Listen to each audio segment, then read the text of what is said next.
여러분의 노후 준비 얼마나 되셨나요? 올바른 퇴직금 활용과 함께 재무설계 교육을 위해 찾아왔습니다. 안녕하세요, 김정은입니다. 오늘도 우리에게 풍성한 정보를 전해주실 분이죠. 박종진 전문가와 함께 할게요. 안녕하세요. 네, 안녕하세요. 재무설계사 박종진입니다. 네, 안녕하세요. 저희가 지난 시간에 가상화폐, 코인 열풍에 대해서 이야기를 드렸습니다. 도대체 가상화폐가 뭐길래 라고 했던 시청자분들의 반응이 굉장히 뜨거웠는데요. 이번 주에도 비슷한 내용을 전해주신다고요? 네. 지난 프로그램에서 블록체인 기술이 무엇인지, 가상화폐가 무엇인지, 그리고 뭐 앞으로 투자 전망에 대해서 간략하게 말씀을 드렸었는데, 그러다 보니까 이제 시청자분들이 기본적인 것은 이해를 하셨다고 생각이 듭니다. 그래서 오늘은 그런 배경적 지식이 이제 갖춰진 상태에서 현재 이제 가상화폐 시장에서 나타나고 있는 현상들이 있잖아요. 가격이 뭐 급등락한다든지 여러 가지 현상들이 나타나고 있는데 그 상황에서 시청자분들이 어떻게 대처를 해야 될지 좀 실전적인 얘기들을 고민해보는 시간으로 진행해 보도록 하겠습니다. 네, 지난 시간에 이제 용어 설명해 주시면서 이 가상화폐 안에도 다양한 거래소가 있다라고 해주셨고요. 실제로 제 주변에 코인에 투자하는 친구들, 야 나는 코인원 다운받았어, 어피트 다운받았어, 다 다운받았던 어플도 거래소도 다양하더라고요. 실제로 어떤 거래소들이 있나요?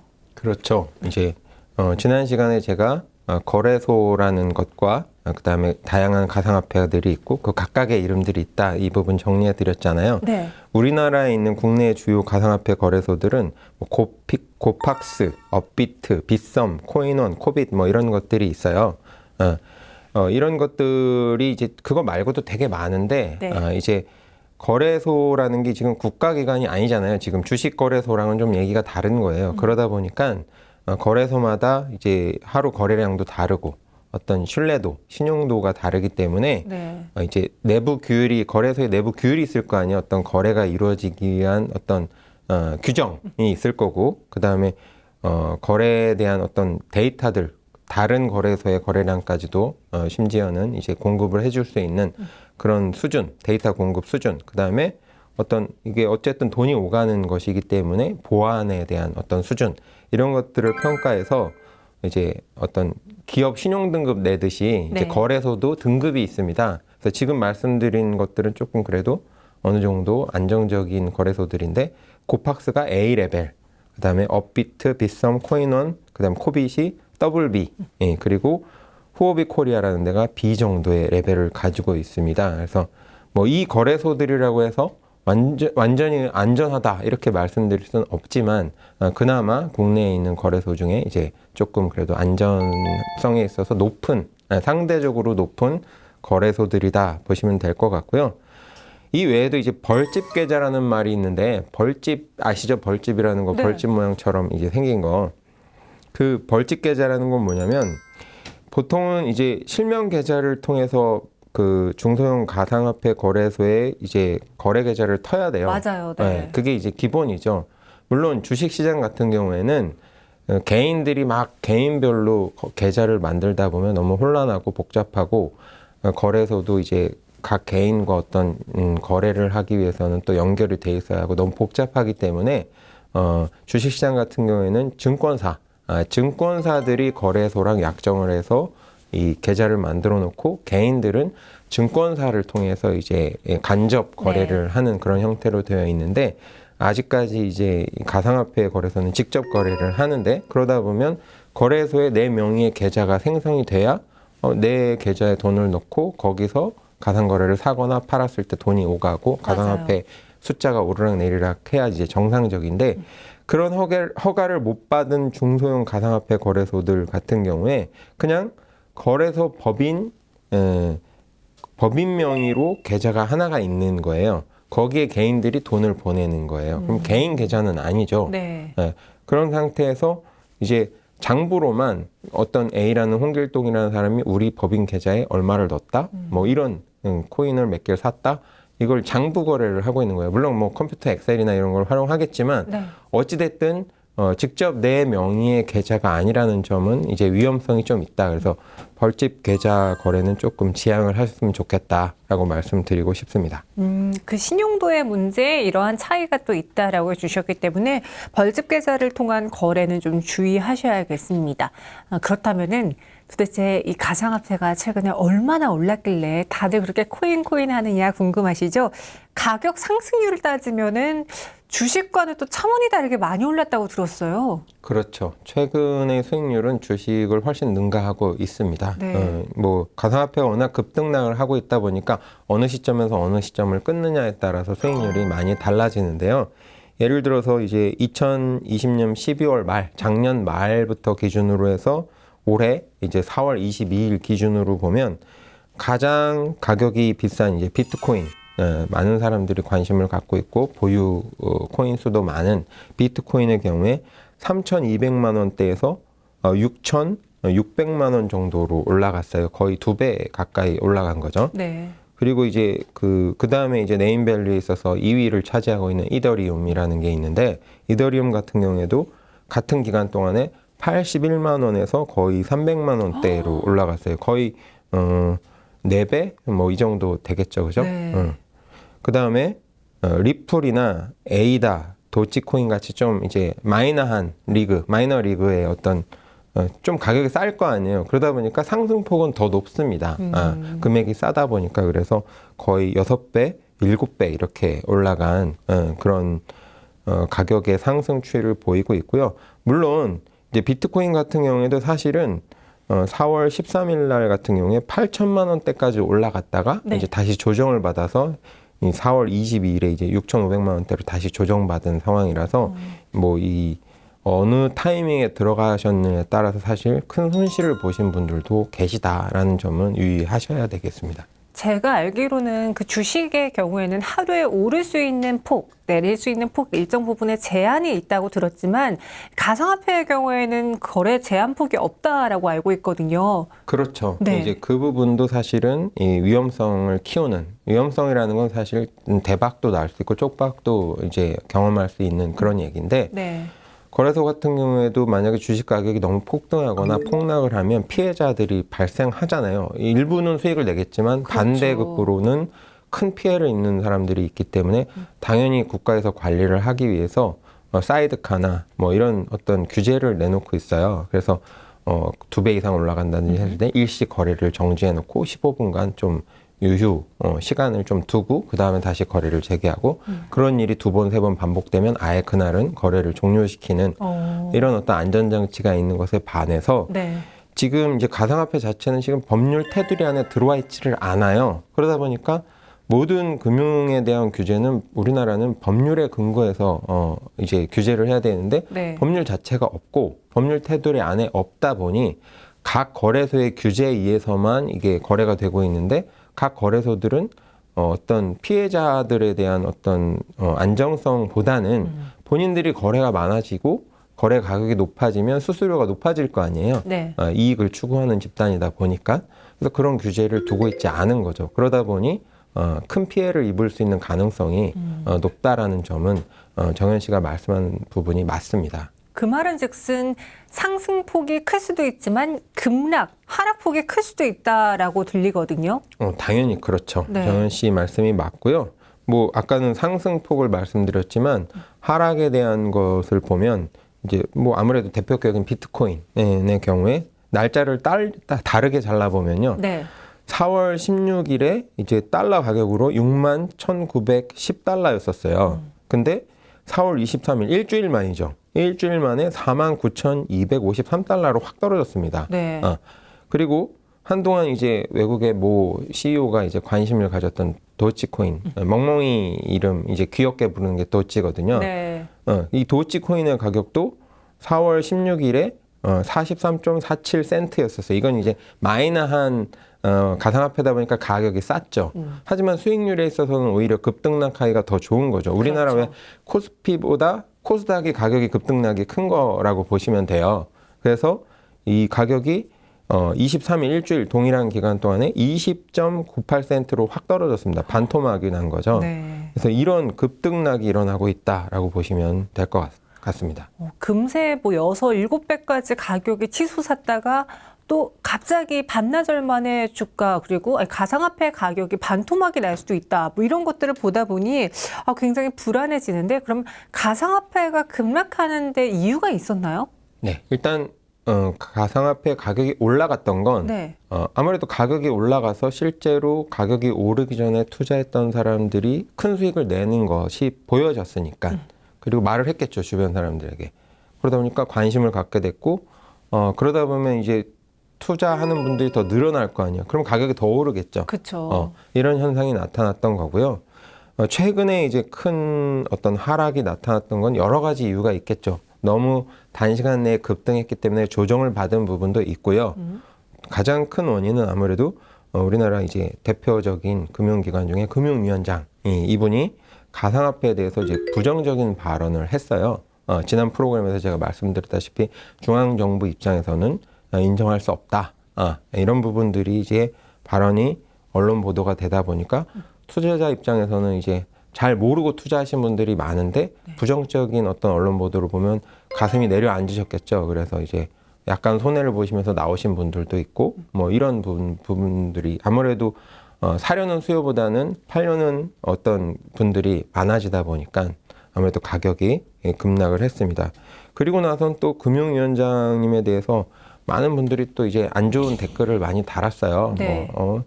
좀 자신의 생각만 옳고 단정적으로 말하는 거 아니냐라든지 아니면 변화의 시대에 좀 가상화폐도 공부를 해라. 이게 새로운 기술이고 국가의 나중에 먹거리인데 네. 키워주지는 못할 망정 찬물을 붓느냐 뭐 이런 의견도 좀 있었고요.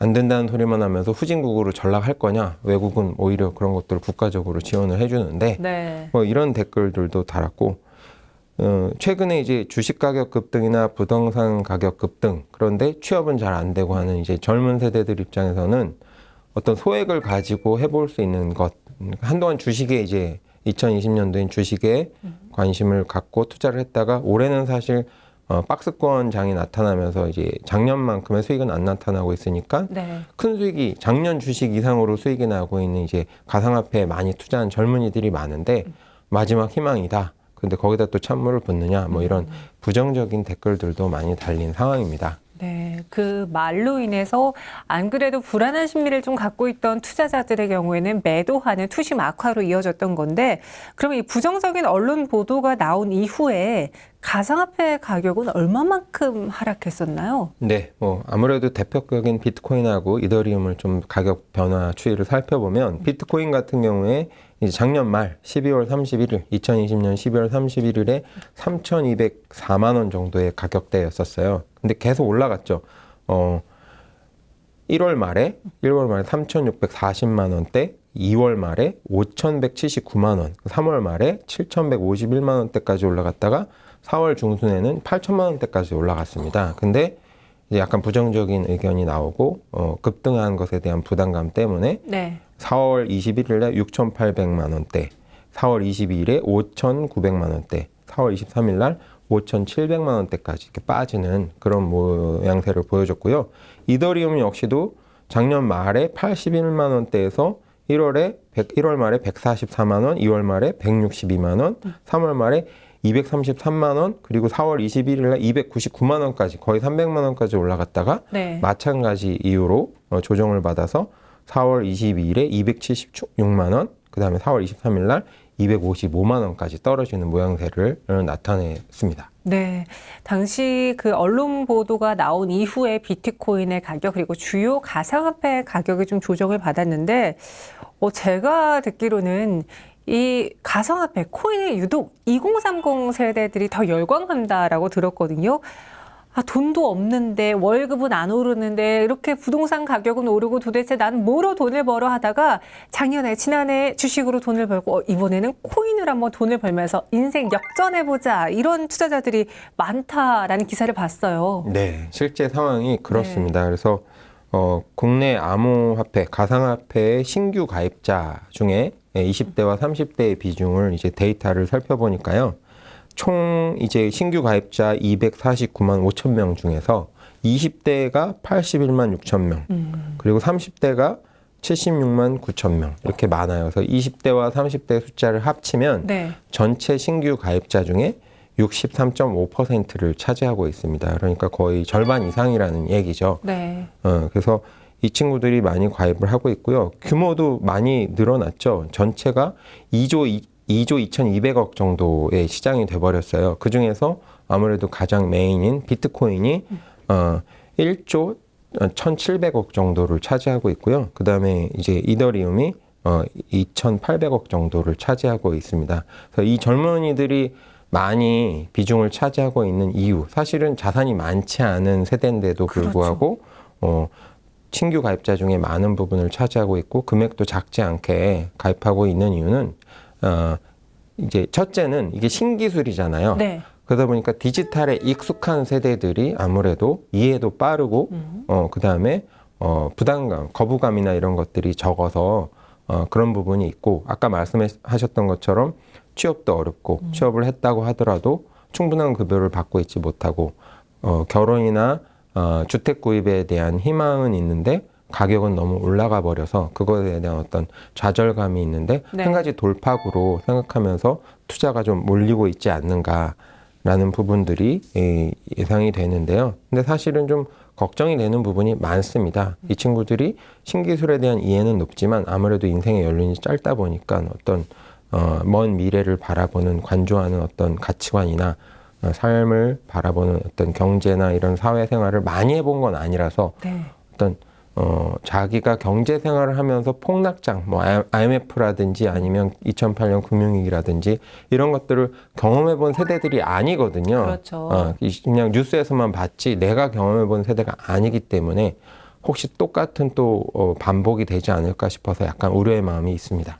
진짜 그런 이야기를 들어보니까 그런 정말 금융위기를 겪어보지 않은 세대이기 때문에 향후 금융위기가 왔을 때 더 취약할 수 있겠다는 생각이 들었습니다. 그럼 2030 세대 말고 다른 세대들의 이 가상화폐 투자 성향은 어떤 편인가요? 예, 처음에는 2030 세대가 이제 어떤 첫 주자로 신규 가입도 많이 하고 네. 투자도 많이 했는데 이제는 사실은 그 어떤 투자 열풍이 40대, 50대, 60대, 심지어는 70대까지도 투자를 하고 있는 상황으로 변모가 됐어요. 네. 그래서 신규 가입자 예탁금 현황을 이제 4대 거래소 업비트하고 빗썸, 코인원, 코빗 3월 말 기준 자료로 이제 살펴보면요.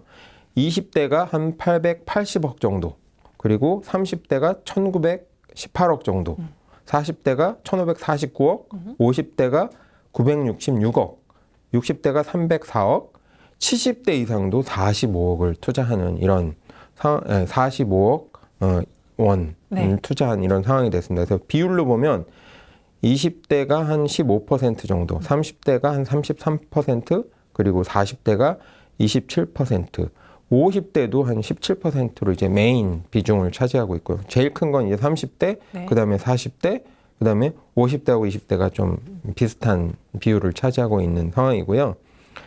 그다음에 올해 1분기에 이제 가상화폐 거래소 가입자, 가입자 수는 이제 앞으로 투자를 할 가능성이 높다라는 거잖아요. 그래서 앞서 자료는 이제 예탁금 현황이라고 한다면 두 번째는 이제 향후를 내다볼 수 있는 어떤 데이터라고 볼 수 있는데 네. 20대가 가장 많습니다. 81만 명. 그리고 30대가 76만 명, 40대도 47만 명이 넘었고요. 50대도 21만 명이 넘는 식으로 이렇게 해서 물론 20대, 30대가 34%, 32%로 메인을 차지하고는 있지만 40대도 20%, 50대도 한 9.3% 차지하는 모습을 보이고 있어서 향후 이제 20, 30대만이 아니라 네. 40대, 50대, 심지어는 이제 70대도 일부 참여하고 있는 모습을 보이고 있다는 점이 이게 어떤 큰 변화의 흐름이라고 볼 수 있습니다.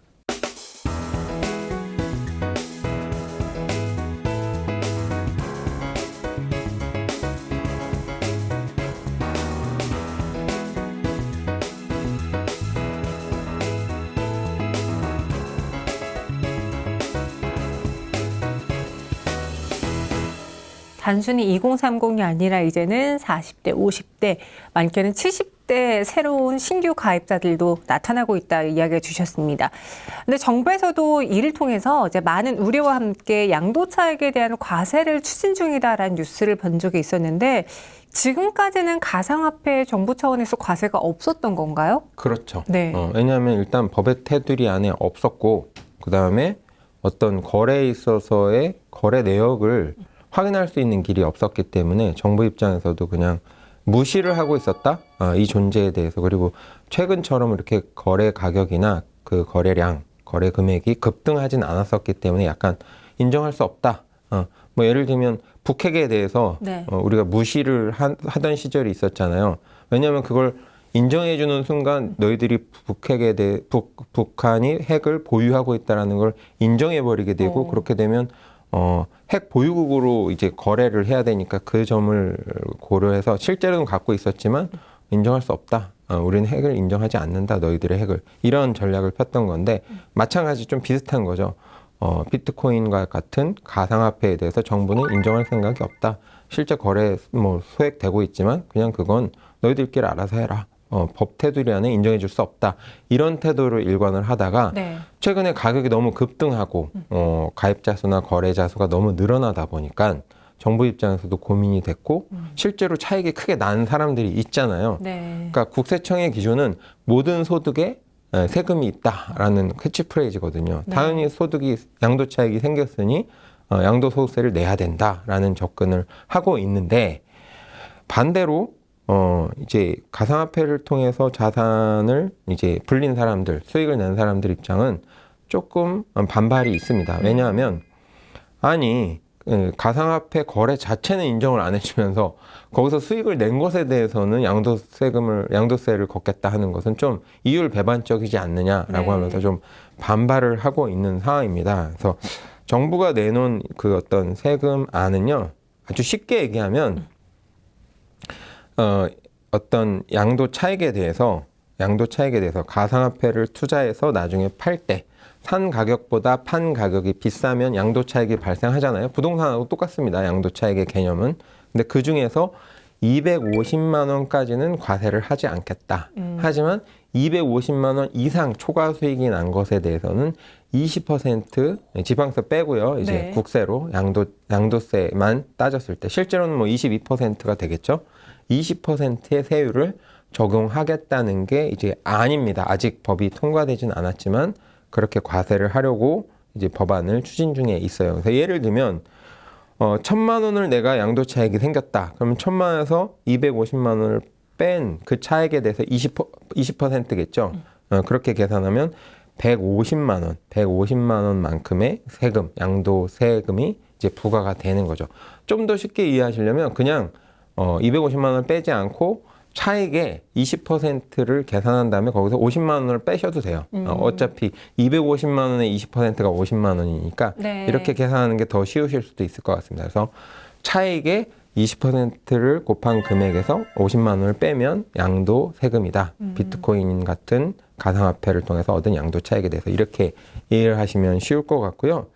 제가 다른 나라들은 그럼 어떻게 과세하고 있나 이것도 궁금해 하실 것 같아서 네. 찾아봤어요. 찾아봤는데 우리나라와 마찬가지로 이제 세금을 부과하는 선진국들 같은 경우에는 어차피 이제는 가상화폐가 거래되고 있는 나라들은 선진국 위주로 좀 기술이 발달한 나라들 위주로 되고 있다 보니까 네. 선진국들 사례를 살펴봤는데 대부분 또 과세를 하고 있더라고요. 그래서 대표적인 나라 미국의 경우에는 이제 1년 미만이냐 아니면 오랫동안 보유를 하고 있어서 1년 이상 보유를 했을 때 나온 양도 차익이냐에 따라서 다른데 만약에 통상 1년 미만일 때는 통상소득으로 봐서 우리나라 종합과세 하듯이 이제 나머지 소득하고 합산을 해서 10에서 37%그 누진제니까 네. 이렇게 부과를 하고 있고요.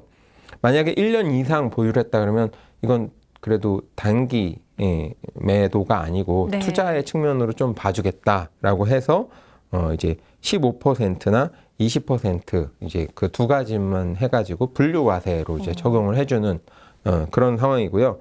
일본의 경우에는 이제 기타 소득으로 봅니다. 그냥 기타 소득으로 봐서 종합과세 하면서 15에서 55%, 지방세 10%는 이제 별도로 또 추가로 부과를 하고 있고, 영국 같은 경우에는 그냥 자본소득으로 봅니다, 무조건. 그래서 분류과세 쪽으로 해서 10에서 20% 그 두 가지만 적용을 하고 있고요. 프랑스도 마찬가지, 영국하고 같은 방식으로 자본소득 분류과세로 해서 19%부터 이렇게 차등 적용을 좀 하고 있고, 독일 같은 경우에는 기타 소득으로 해서 1년 미만의 경우에 이제 기타 소득으로 보면서 종합과세 하면서 최대 45%까지. 예. 한국은 아까 말씀드린 대로 20% 이렇게 적용을 하는, 이렇게 보면 사실 한국이 지나치게 높게 과세를 하고 있지는 않은 상황이긴 한데, 네. 문제는 다른 나라들 같은 경우에는 어느 정도 그 인정을 해주고 있는 상황에서 과세를 하고 있는 것에 반면에 우리는 가상화폐 자체는 법률 테두리 안에 넣지 않으면서 세금만 걷겠다는 것은 좀 문제가 있지 않느냐, 이런 반발이 있다라고 보시면 될 것 같아요. 이처럼 확실한 법률적 근거가 없다 보니 상장 기준도 거래소 마음대로 정할 수 있고 허위 공시를 뭐 가릴 규정도 없고, 그러다 보니 거래소가 자체적으로 없어지거나 혹은 코인이 폐지되는 경우도 많다고 들었거든요. 이런 상황은 어떤 내용이죠? 이것도 이제 이해를 좀 많이 하고 계신 주식시장에서 얘기를 좀 먼저 시작을 해서 이해를 돕겠습니다. 네.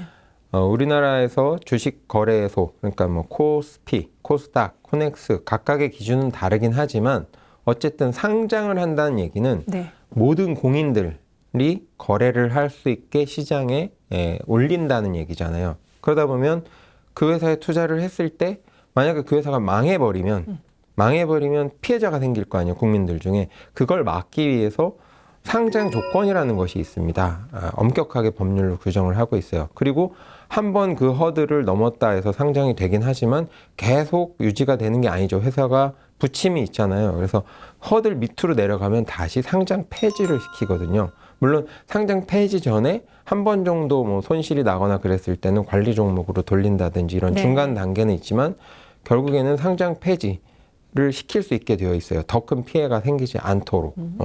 그래서 상장을 하기 위해서는 그 조건을 맞추기 위해서 기업들이 상당히 재무적으로나 영업이익 측면이나 이런 것들을 잘 갖춰서 상장 심사를 받은 이후에 상장이 돼서 일반인들이 거래를 할 수가 있고, 네. 매년 다시 재평가해서 허들 밑으로 떨어지게 되면 관리 종목이나 아예 직행으로, 심한 경우에는 직행으로 상장 폐지되는 경우도 있어서 더 큰 피해를 막도록 되어 있는데, 네.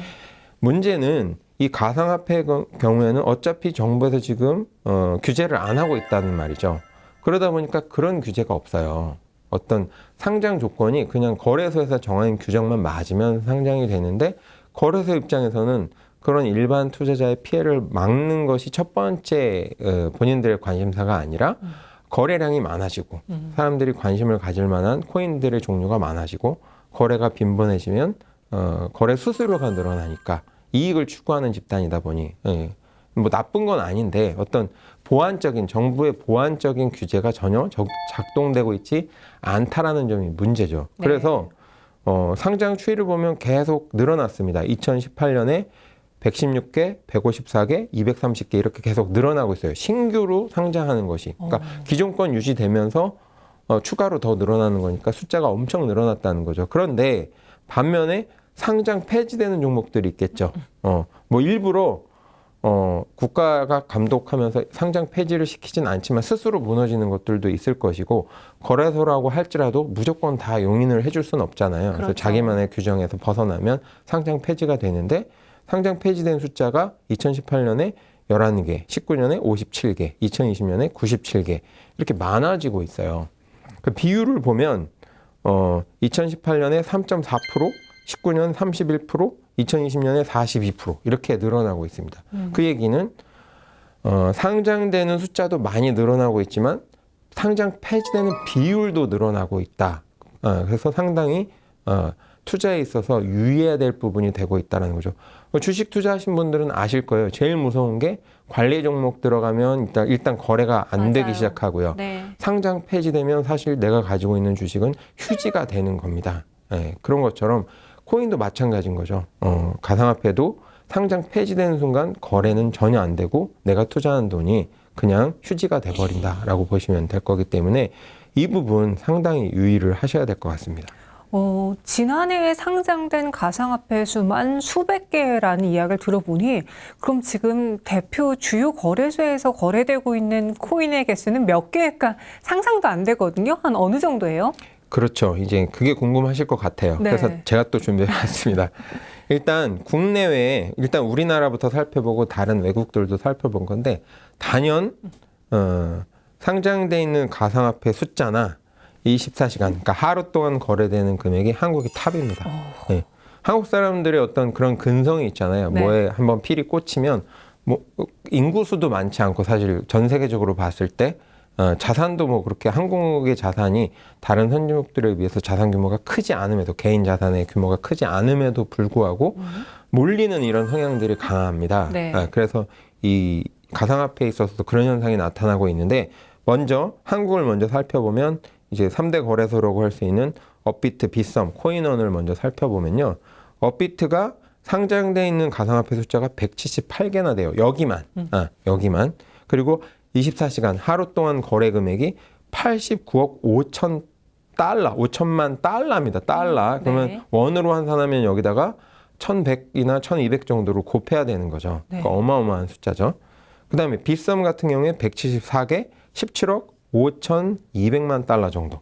그리고 코인원이 188개인데 6억 4,785만 달러. 그러니까 개수는 코인원이 많은데 거래 금액이 작은 걸 보면 이제 코인원은 아무래도 세 개 중에는 좀 세 개 중에 상대적으로 마이너하다 보니까 좀 저렴한 코인들이 많이 상장돼 있고 거래 금액은 따라서 좀 줄어드는 경향이 나타나고 있다고 보시면 돼요.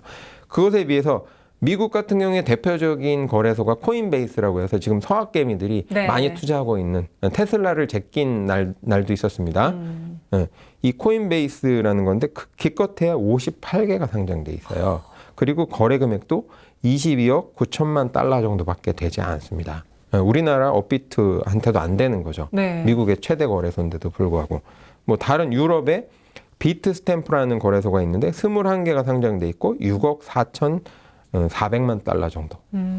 그리고 일본은 비트플라이어라는 거래소가 있는데 5개 딸랑돼 있습니다. 일본인들이 약간 보수적인 면이 강해요. 네. 그래서 어떤 시대 변화에 이렇게 잘 반응하지 않습니다. 그래서 매뉴얼의 국가라고 하죠. 어떤 상황이 발생하면 매뉴얼대로 움직이는데 그거로 인해서 일본이 지금까지 성장했지만 변화하는 시대에 또 적응을 못하고 있는 이유가 되고 있다. 뭐 전문가들이 얘기하고 있지만 그런 현상이 이 가상화폐에도 나타나고 있다라고 좀 보여지더라고요. 그래서 하루 그 거래 금액도 2억 4천만 달러 정도밖에 되지 않습니다. 그래서 여기서 보시면 알겠지만 한국이 단연코 상장돼 있는 가상화폐 숫자도 가장 많고 네. 그 다음에 거래 금액도 단연 탑이다라고 보시면 되겠습니다.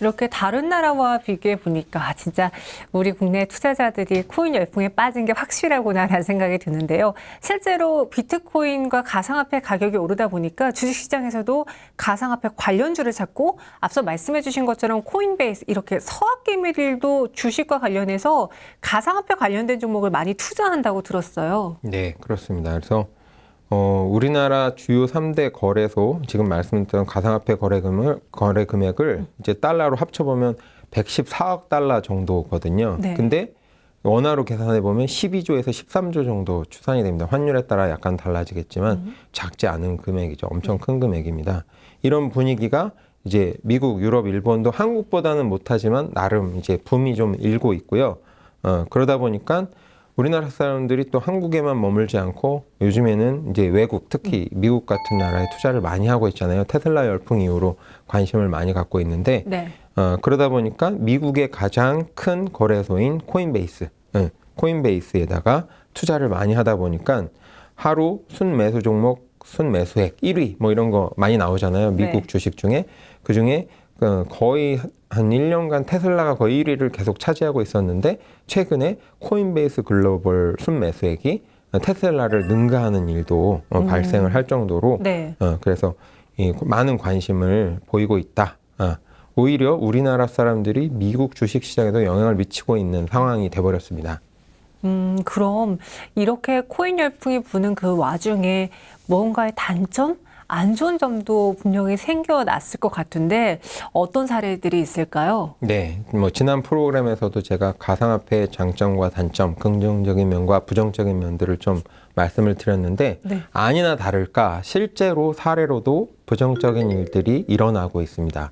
가장 대표적인 사례가 최근에 이제 중국인 어떤 A 씨가 이 코인 환치기를 통해 가지고 네. 코인 환치기를 통해서 한국에서 이제 고가의 아파트를 사는 사례가 나타났는데 이게 어떻게 한 거냐? 이 가상화폐라는 게 정부에 잘 거래가 드러나지 않잖아요. 그래서 이 중국인 A 씨가 일단은 환치기 조작원 한 사람을 세운 거죠. 네. 그래서 그 사람 통장을 개설을 한 거예요. 그래서 그 사람한테 위안화를 일단 줬겠죠. 그래서 그 위안화를 가지고 그 조직원이 중국 시장에서 중국 가상화폐 시장에서 비트코인을 산 겁니다. 네. 그 다음에 그 사람이 한국의 이제 거래소에다가 계좌를 만들고 비트코인을 송금을 했겠죠. 가상자산 형태로. 그리고 나서 한국의 또 이 조직원이 한국의 통장을 하나 또 만든 거예요. 그래서 한국 거래소에 이제 송금되어 있는 비트코인을 환매를 했겠죠. 네. 그럼 돈으로 환전이 돼서 원화로 환전이 됐겠죠. 한국 시장이니까, 한국 거래소니까 원화로 조직원 통장으로 돈을 받고 이 조직원이 이제 중국인 A 씨한테 다시 원화로 송금을 해준 다음에 그 돈을 가지고 아파트를 한국에서 구매를 한 겁니다. 물론 아니 중국인이라고 해도 내 돈 가지고 샀는데 그게 무슨 문제냐라고 할 수 있는데 외환거래법에 이제 걸리는 거죠. 사실은 원래대로라면 네. 외환을 송금할 때도 중국 당국에서 1차 검열을 받아야 되고 적정한 세금이라든지 이런 것들이 부과가 돼야 되고 부적정한 거래라고 하면 규제도 당해야 되고 하고 또 한 가지 이제 한국에서의 거래이기 때문에 한국 당국에 의해서도 외환거래법도 다시 한번 점검을 받아야 되고 네. 그다음에 구매를 할 때 적정한 세금을 또 부과를 이제 그 양도 차익에 대해서 이제 세금이 부과가 될 수도 있고 전번에 말씀드린 것처럼 이런 여러 가지 규제들이 적용을 받아야 되는데 전혀 받지 않고 심지어는 또 김치 프리미엄이라고 해서 외국 시장에 비해서 한국이 거래소가 가상화폐 거래가 많아지고 수요가 많다 보니까 가격이 비싸요. 맞아요. 같은 가상화폐라고 할지라도 그러면 차액이 생기잖아요. 같은 가상화폐임에도 불구하고 그 차액에 대해서 전혀 세금을 내지 않았겠죠. 이런 부분들이 문제가 되는 사례가 실제로 나타났습니다. 그래서 그런 부분들이 이제 화제가 됐던 그런 사례가 있습니다. 이쯤 되면 이제 정부 당국에서도 가상화폐의 현실을 어느 정도 인정하고 법률적 근거를 갖고 이제 투자자들을 보호하고 시장 질서를 또 안정화시켜야 되겠다라는 생각이 드는데 현재 그럼 정부의 대응 사항은 어떻습니까? 뭐 아까도 말씀드렸다시피 정부의 기조는 지금까지 가상화폐 자체를 인정하지 않겠다라는 기조로 지금까지 왔습니다. 근데 이제 거래 금액, 가격, 거래 양, 가입자 수, 뭐 이런 사람들이 계좌 가입자 수가 많아지다 보니까 무시할 수가 없는 상황이 됐고 네. 그러다 보니까 이제 법률 안에 넣어야 되나 말아야 되나 이제 갑론을박이 벌어지고 있는 상황에서 아직 비트코인 거래 자체에 대한 어떤 법률안은 큰 가닥이 잡혀 있지 않은 상황이고요. 아직은요. 대신에 세금에 대해서는 양도차익에 대해서 세금을 부과해야 되겠다 하고 좀 구체적인 법안이 논의되고 있는 상황이다라고 보시면 되는데 문제는 이제 이 MZ세대라고 하죠. 요즘에 이제 신세대들을 2030 신세대들을 MZ세대라고 하는데 이 친구들이 아무래도 다른 어떤 어떤 큰 수익을 내서 내가 안정적인 결혼도 하고 주택 구입도 할 수 있는 수단이 요원해지다 보니까 약간 투기성으로 이제 가상화폐 시장에 들어오는 케이스들이 많습니다. 네. 더군다나 어떤 비트코인이나 이더리움 같이 좀 가격이 비싼, 특히 이제 비트코인 같이 가격이 비싸지만 그래도 가상화폐에서는 좀 상대적으로 안정적인, 너무 가격이 비싸잖아요. 코인 하나당 뭐 6천만 원, 8천만 원이 넘다 보니까 그런 것보다는 알트코인이라고 하는데, 이제 알트코인은 뭐냐면 아마 이것도 궁금해하시는 분들이 있을 것 같아서 제가 설명드리는데, 얼터너티브 코인입니다. 그러니까 무슨 얘기냐면 비트코인을 하고 싶지만 너무 비싸니까 그 대체 수단으로 하는 코인들, 이더리움이라든지 그 나머지 그 밑으로의 코인들을 알트코인이라고 얘기합니다. 그러니까 좀 가격이 싸니까 아무래도 뭐 100만 원대, 몇백만 원대니까 또 싼 거는 몇십만 원대도 있고 하니까 그쪽으로 이제 올인을 하는 거예요. 젊은이들이 돈이 많지 않다 보니까. 근데 사실 그 데이터 앞에서도 보여드렸지만 가격이 막 비트코인에 비해서 비트코인이 2배 될 때 뭐 마이너리그의 가상화폐들은 막 6배, 7배 되니까 큰 수익도 날 수 있지만 반대의 상황은 폭락할 수도 있다는 얘기거든요. 네. 그리고 아예 상장 폐지될 가능성도 높다라는 얘기죠. 그러다 보니까 상당히 위험한 상황인데 정부는 이제 운동장 그리고 운동장을 뛸 때 룰, 어떤 스포츠 경기에 비유를 하자면 운동장도 만들고 운동장을 사용하는 룰을 만들어야 어떤 피해자가 발생한다든지 어떤 그랬을 때 구제 방법이 있을 것인데 네. 아직까지는 그런 얘기들이 구체화되지 않고 있다는 점이 상당히 우려가 되고 있습니다. 그래서 투자 계좌 수가 실제로 보면 뭐 4대 거래소 기준으로 해서 2018년부터 해서 78만 계좌에서 19년에 88만, 2020년에 133만, 현재는 250만 계좌까지 늘어나 있는 상황이에요. 그리고 하루 동안 24시간 동안 거래 대금도 코빗의 경우에 한 460억, 코인원은 7천억, 그리고 빗썸은 1조 5천억, 업비트는 9조 5천억 정도, 4,600억 정도가 거래되고 있는 상황. 하루 동안. 네. 이 주식시장의 버금가는 심지어는 어떤 날은 주식시장보다 더 거래 금액이 큰 상황이 나타나고 있기 때문에 이게 그냥 빨리 좀 정부에서 나서서 어떤 가이드라인을 정하고 피해자가 발생하지 않도록 또는 피해가 발생하더라도 어느 정도 제한이 되도록 주식시장과 같이 룰을 만들어주고 보호장치들을 해줄 필요가 있다라는 생각이 듭니다. 네, 진짜 정부에서도 이러한 방지 노력이 좀 필요할 것 같습니다. 그럼 말씀해 주신 것처럼 알트코인이라고 비트코인보다는 조금 더 저렴하게 매수할 수 있지만 그와 달리 또 변동폭도 커서 손실에 대한 위험성도 큰 그 알트코인의 경우에는 투자자들의 투자 비중이 어느 정도인지 또 가격 변화는 어느 정도인지도 궁금한데요. 네, 아무래도 이제 비트코인에 처음에 관심을 가졌다가 가격이 너무 올라가다 보니까 가격적인 부담이 있으신 분들이 이더리움과 같은 알트코인 쪽으로 투자 비중이 조금씩 늘어나고 있어요. 네. 그래서 비트코인 투자 비중은 점점 주는 대신에 알트코인은 늘어나고 있다라고 보시면 됩니다. 그래서 비트코인 비중이 2021년 1월 1일에 70.6%였는데 4월 말 기준으로 보면 48%로 줄었어요. 네. 그만큼 알트코인이 늘어났다. 이렇게 보시면 될 것 같고요. 그러다 보니까 알트코인의 수요가 많아졌다는 얘기는 아무래도 알트코인을 사려는 사람들이 많아졌다. 알트코인 가격은 올라갔겠죠. 그래서 알트코인 가격이 1월 기준으로 이 알트코인의 어떤 인덱스 지수를 봤을 때 이제 가중평균 한 거죠. 이더리움 뭐 이런 것들을 가중평균 했을 때 마치 코스피 지수 만들듯이 가중평균 했을 때 548.91에서 시작해서 2021년 4월 30일 말일날 기준으로 7,564포인트까지 올라가는 거의 10배가 넘었죠. 거의 네. 15배 가까이 이렇게 올라가는 그런 상황이 나타나고 있습니다. 그런데 문제는 아까도 말씀드렸지만 이렇게 상장되는 어떤 알트코인들의 숫자는 늘어나고 있는데 아까 데이터에 보면 116개, 2018년 116개에서 새로 신규 상장한 게 그 다음에 2019년에 154개, 2020년에 230개가 신규 상장됐는데 상장 폐지되고 있는 종목도 숫자가 급증하고 있다는 거예요. 11개, 57개, 97개로. 그래서 피해가 상당히 크게 우려가 된다라는 부분들을 말씀드리고 싶습니다.